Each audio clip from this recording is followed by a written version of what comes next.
কাকা বললেন, সেতু কি আর বানর সেনাই খালি বানিয়েছিল?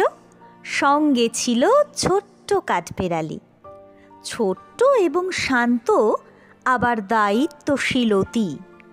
তার গায়ে হাত বুলিয়েছিলেন তাই তো রঘুপতি, তাই তো গায়ে কাঠবেড়ালির ফুটলো সাদা ডোরা। রামায়ণের গল্পটা তো সবাই জানিস তোরা।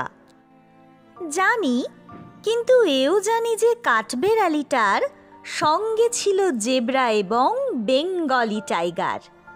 ছোটন বাবুর জবাব শুনে ঢোক গিলে কন কাকা, জেব্রা কেন থাকবে, কিংবা সুন্দরবনের বাঘা?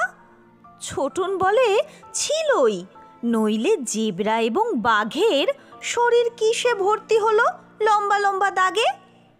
গায়ের উপর হাত বুলিয়ে রাম তাদেরও আদর করেছিলেন বলেই তারাও নকশা কাটা চাদর গায়ে দিয়ে ঘুরছে।